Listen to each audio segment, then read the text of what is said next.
everybody. We're back. We're back with Seth Rogen, writer, director, star of the new Apple TV Plus show, The Studio. As we saw in the clip there with you and Catherine O'Hara, is that it's not just fictitious studios and studio executives. Yes. There are real actors really playing themselves and directors really playing themselves. Yes.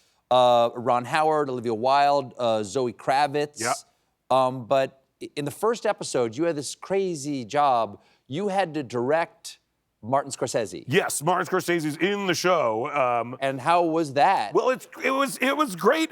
Like, you know, we wrote a part that was very specific for Martin. It was Martin Scorsese, so you have, you know, right, doing the Kool-Aid movie. He could only play Martin Scorsese, right. And so we sent it to his agent, and we were so excited when we heard that he liked it and he wanted to do it. And then I was confronted with the very real reality that I had to now direct Martin Scorsese in something, which as a director is your worst nightmare in the entire world, is having to direct one of the greatest living filmmakers in something. And so I was incredibly scared. My mother called me that morning and she was like, "You must be terrified. This is the scariest thing you could possibly have to do." So how do you shake it all? Like, how do you prep for that? It was terrible. It was very, well, I over-prepared, actually, because the show, we shoot in a very specific way where we use one camera and it's all long, continuous takes. There's no cutting. It's long, continuous shots. And you don't usually shoot comedy like that. And so I was very nervous Martin Scorsese would not like it. And I was so scared he'd be like, "Where's the other camera?"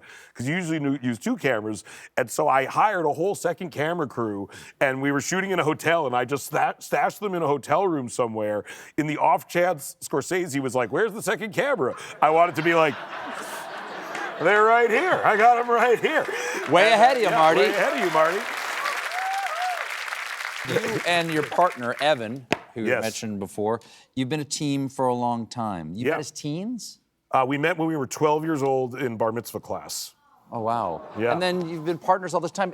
Are some of the stories that are in this based upon the experience you had as you were trying to make your way? I mean, Very, very much so. It's almost all real and based on things that we've either witnessed ourselves or have happened to us or we ourselves have done.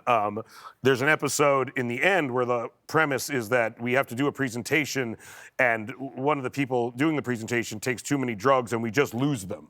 And we have to find them before the presentation.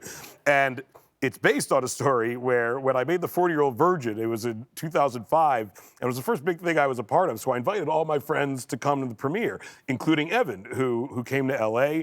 And Evan got unbelievably messed up. And it was like probably his first experience with an open bar. He went insane. And we had a big stretch limo, and we were driving back to my place, and we were gonna go to Cantor's Deli, which was right around the corner. It's kind of like Katz's of Los Angeles. And we realized that Evan was gone, and no one could find Evan. And he literally went missing. And I lived around the corner, so people went around the corner to look. He wasn't there. The limo was circling the block. The Cantor's is on, no one could find him.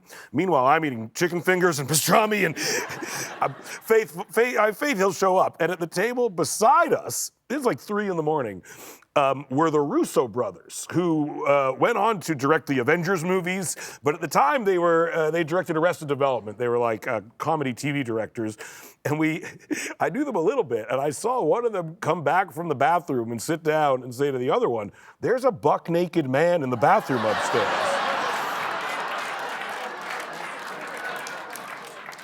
And I was like, "It's Evan." and I went up there, and he was sitting on the stall on a toilet with the bathroom door open, completely passed out, naked in the stall. And I was like, "Evan, what are you doing?" And he's like, I went home and I passed out." And I was like, "You're not at home, you're in the bathroom of Cantor's Deli. Like, this is an operational deli you're in right now." And I was like, "You gotta get dressed, man. You gotta get dressed." And so he's like, "Yeah, no problem." And he closed the bathroom door, and I hear like a kerfuffle, and he comes out in his suit, perfectly done up, but he's holding his underpants in his hand.